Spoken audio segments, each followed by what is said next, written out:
This is, we get grain in a pickup with a large tote, it's called.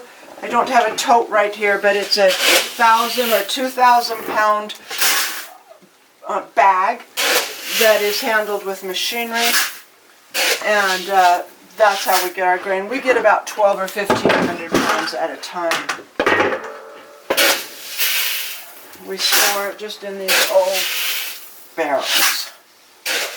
And I take, of this container, 2.5 of those I start with every morning.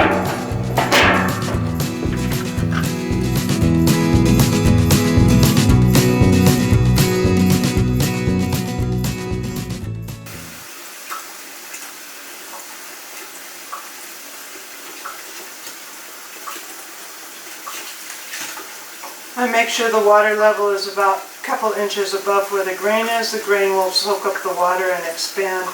Then tonight I will pull it up, and no more soaking in water after tonight. We soak about 12 hours. Take one of these lids, and these holes, we did it on a drill press, but I think it's a 1/4 inch drill. These holes allow for the one above to drain. We do not do it just by draining through the top one all the way down. They need to be fluffed up. But these seeds, then each one has its own bottom, so then they become just a stack. And we stack these right over here by the fodder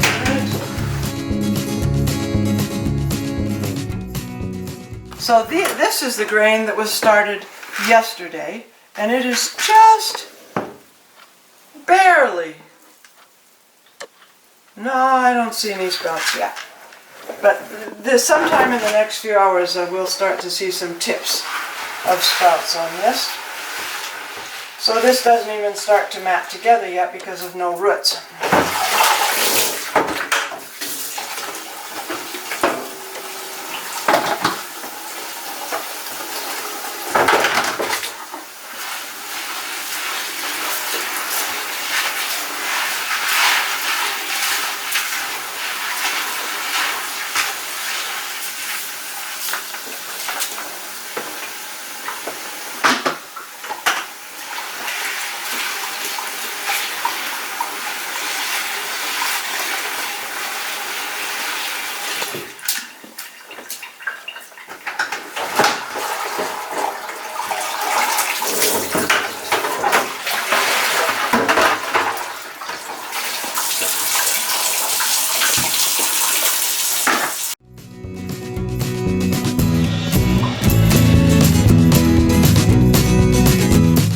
Now these are the sprouts.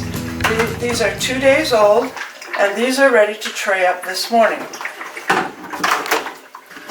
So you know about how old each sprout is. When I first started, I wrote notes.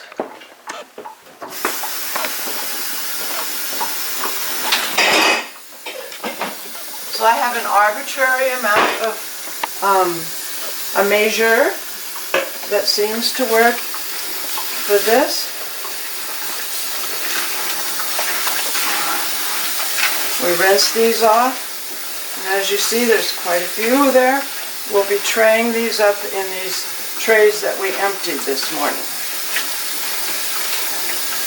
Now, if you have difficulties with mold or you live in a very humid area, you may need to use bleach or some other vinegar, some other type of disinfectant on your tray. We're fortunate that we have no problems with mold, and we live in a pretty dry area, so it makes it very easy to grow fodder. It is important, though, to get good seed. Although our feed comes straight from a grain mill and it hasn't been cleaned, it's just field-run seed. It is seed without mold. I've used seed that did not germinate well, and that made a much more difficult fodder growing experience. In fact, darn near impossible. So now we will, these trays stack so nicely. which is one reason I like them. Put approximately this much seed in. Spread it around. We want it about 1/2 to 5/8 of an inch thick. If it's a little too thick, your root mat gets pretty thick. If it's too thin, you don't get as much growing for the area that you have available. And it will vary a little bit. I stick my finger in and measure. That's about 1/2 inch right there. And then this goes over on this stack. Here, let's move this so we can see.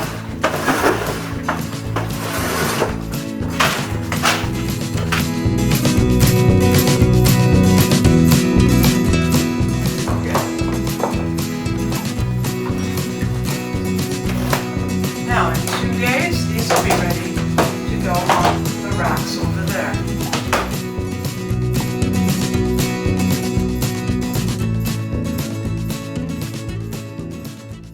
These will be put into the fodder racks tomorrow. These seeds were trayed up yesterday.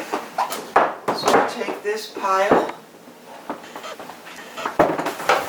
put it over here. If I had more room in the fodder rack, I could do these in the fodder rack and not pile them up here. But it's a good way to save room.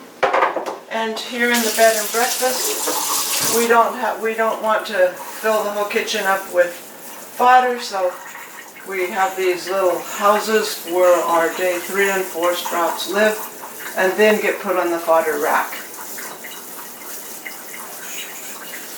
So I'm using cold water to rinse the sprouts with. They're rinsed twice a day. The reason for rinsing is, number one, the sprouts have generated heat as they are sprouting. The starches are being converted to proteins, so that generates heat. They need to be cooled down a bit, otherwise they may get rank and smell bad.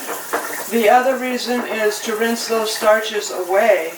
Those byproducts need to be gotten off. And the other reason is, as with any sprouting seed, they need a certain amount of moisture in order to sprout. So this provides that moisture. This is just like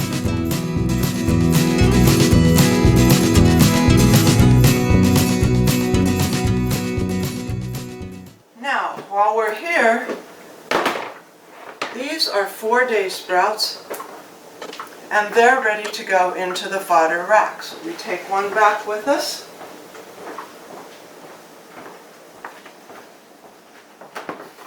Put it up on the rack.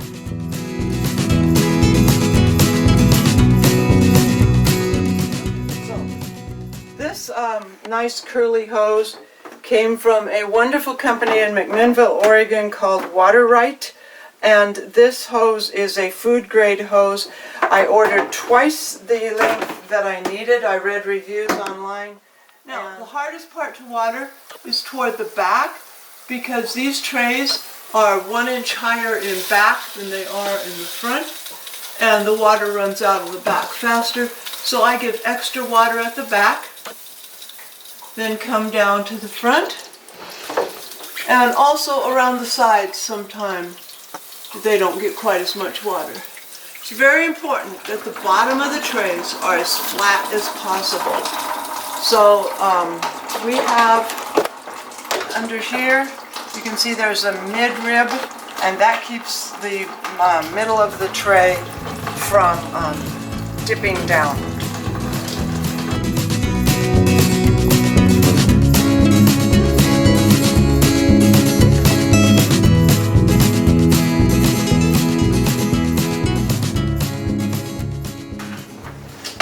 Flip it out. Proofing trays that I got from the on the web. We cut off one little section. This is for our 3 rabbits. They say feed about 5% of body weight to your animals. I just feed what we have. So there's the first fodder mat. We give it a little twist, stick it in a bucket.